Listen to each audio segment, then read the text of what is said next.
Welcome back to our channel. Today we're going to dive into the world of Roblox scripting, specifically focusing on functions.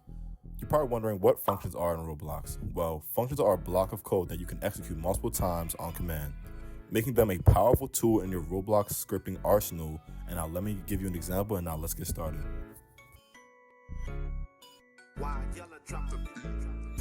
First, let's talk about what a function is in Roblox.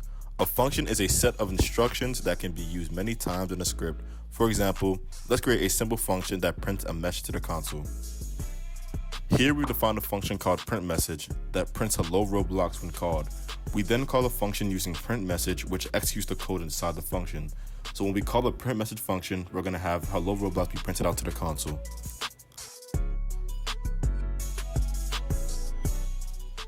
Functions can also take parameters, which are values that you can pass into the function when you call it. Let's modify our printMessage function to take a parameter. Now our printMessage function takes parameter message and prints whatever message we pass in when we call the function. So for example, we're still going to print hello world to the console because our parameter is now hello world and it will be printed because of our function.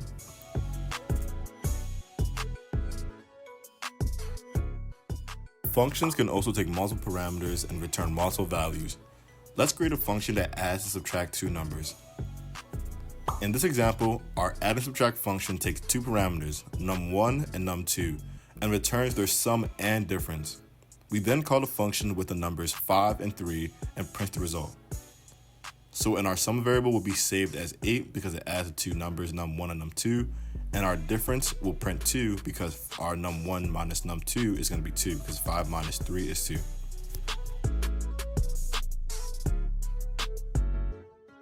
Methods are functions that are members of an object, such as a class or table.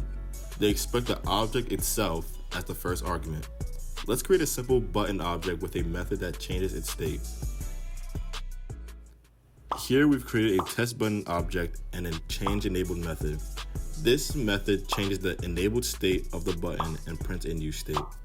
So as you can see in the bottom, we have print test.enabled, test button.enabled, which is going to print true because it's already true, but we can change that using our function that's built inside of our object, which is test button, and then the method, then the function parameters, so with the two little colons. Then we can do change enabled and be set to false.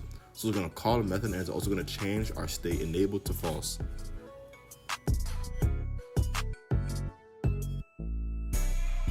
Let's now look at a real life example of how functions work using a vending machine. A vending machine is a perfect example of a function because it takes an input, which is the code or button you press for a specific snack, and gives an output, which is the snack itself. Consider a vending machine has three items: a chocolate bar, a bag of chips, and a can of soda. Each item has a unique code. We can say C1 for the chocolate bar, C2 for chips, and C3 for soda. In this function, vending machine, the input is the code you enter and the output is the corresponding snack. If you enter C1 into the function parameters, it returns chocolate bar. If you enter a code that doesn't correspond with a snack like C4, the function is going to return invalid code.